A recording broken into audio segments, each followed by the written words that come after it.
Kakšne posnetke iz Gaze bi še morali pokazati, da bi nas zares pretresli, da bi se karkoli spremenilo? So to hodniki polni trupel, ali še en oče z mrtvim otrokom v naročju, ali neutolažljive matere s poslovilnimi poljubi hladnih, mrtvih otroških lic, preden premnoga trupla natovorijo na vozilo. Težko gledate takšne posnetke? Verjamem. Filozofinja Renata Salecl je pred kratkim zapisala, da so obup, apatija in vdanost v usodo zamenjali mobiliziranje javnosti, da se tok razvoja obrne v smer, kjer bi pojmi, kot so demokracija, človekove pravice, boj proti neenakosti in človeku ter naravi prijazen razvoj, še imeli veljavo. Kaj je torej tista rdeča črta, tisto nepredstavljivo, ki bi vsaj ustavilo morijo? Na gore ruševin kot še edinega življenjskega prostora v zaprti enklavi smo se navadili. Bi lahko kaj premaknili posnetki lačnih, stradajočih otrok? Ne, tudi to ni več dovolj. Človek poskuša na te grozote pozabiti, se delati, kot da jih ni. To je nek obrambni mehanizem posameznika, kar pa ne pomeni, da te slike ne delujejo v naši notranjosti, da ne povzročijo posledic, da ne povzročijo naših občutkov bolečine, tudi mogoče občutkov nesmisla, ker zakaj mi živimo, kje je ta mir za vse, kje je ta človečnost, ta humanost. In seveda odgovor na ta vprašanja, ki ni najlepši, torej nič ne storimo za to, da bi bilo drugače, ali pa premalo storimo, seveda tega z banalnostmi potrošniškega sveta poskušamo prekriti. Deluje pa v ozadju našega zadovoljstva z življenjem. To pomeni, modern človek je kronično nezadovoljen, je kronično anksiozen, prestrašen, ker so vse te informacije, ki jih imamo mi v ozadju, seveda povzročajo strah, negotovost ali pa tudi nerazumevanje tega, kar se nam dogaja. Tudi po več kot 53.000 mrtvih v Gazi, od tega 15.000 otrok, nismo nič bliže koncu brutalne izraelske operacije. As Slovenia, we do keep asking ourselves, are we doing enough? And probably and obviously not. Celo Združeni narodi ne mencajo več. Israel is deliberately and unashamedly imposing inhumane conditions on civilians in the occupied Palestinian territory. For more than 10 weeks, nothing has entered Gaza, no food, medicine, water or tents. A nemoč Združenih narodov, čeprav vsem znana, je neverjetna. Oni opozarjajo, izražajo svoje mnenja, stališča, ki so tako narazen, da se da ne pripeljajo do zaključkov, ki bi omogočili pritisk na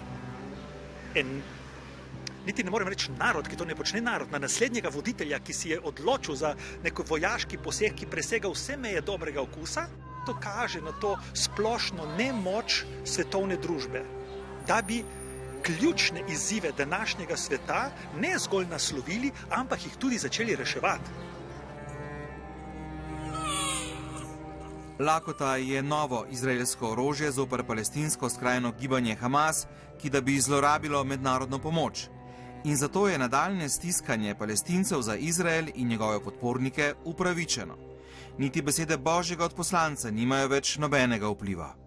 E con dolore penso a Gaza, a tanta crudeltà, ai bambini metragliati, ai bombardamenti di scuole e ospedali. Quanta crudeltà!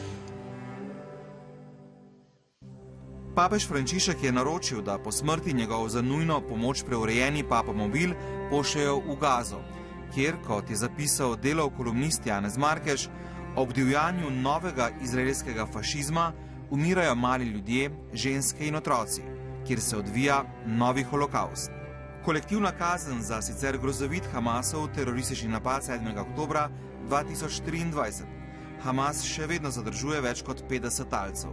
Minule dni je bil v Sloveniji palestinski novinar Farid Tamalah, ki od javnosti in tudi novinarskih organizacij na Zahodu pričakuje več kot skromne izjave podpore. Ko gre za genocid, kot pravi, je neutralnost nemogoča. Nobody can say I didn't know or I don't know or it is very complicated, it is genocide, it is not conflict, it is not war in Gaza, again it is war on Gaza.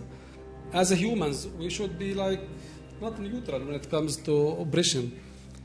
The fact that we are still living on the land itself is resistance. It's not easy, especially for educated people, to stay at the country.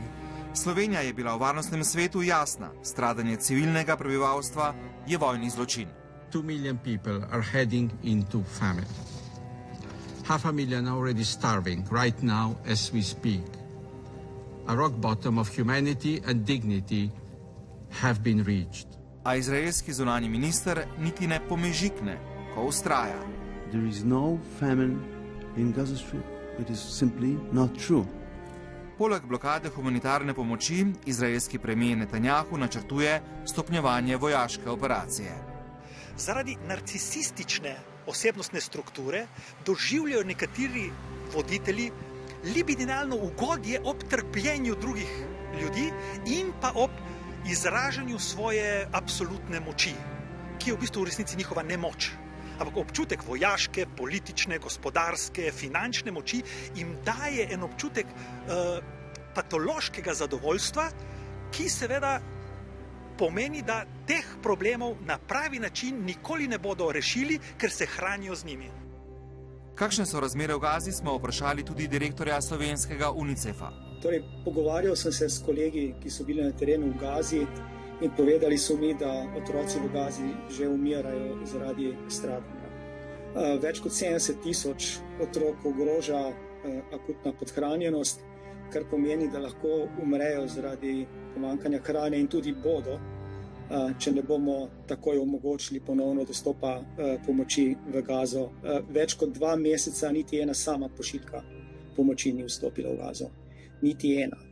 In tako smo vsak dan bližje temu, da bomo prišli do najhujše faze pomanjkanja hrane, to je lakote. Pomoč pa čaka na meji in svet dejansko je dolžan in mora preprečiti to tragedijo, kar je lahko. Kako bomo živeli s to grozo?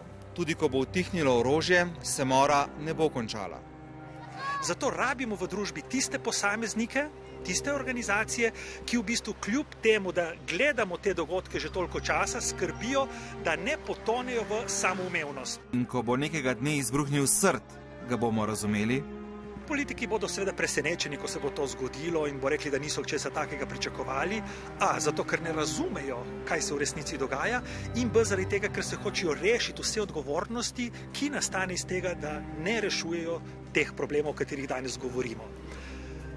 Travme, ki so se zabeležile v duše teh otrok, teh družin, so seveda take narave, da ne bodo zginile po nekaj letih miru, mogoče celo ne iz generacije v generacijo. It is never too late to change the course, to end this stain on our humanity and dignity. This war must end. Sredi ruševin Palestinci čakajo na odrešitev. Nikakor ne na končno rešitev, čeprav so vzporednice z dogajanjem pred 80 leti osupljive. Po ustanovitvi judovske države 14. maja 1948 pa se je začelo tudi razseljevanje Palestincev ali Nakba. In ta katastrofa, ki jo spremljamo še danes, je tudi izraelska, je tudi arabska in je tudi evropska, ameriška in svetovna.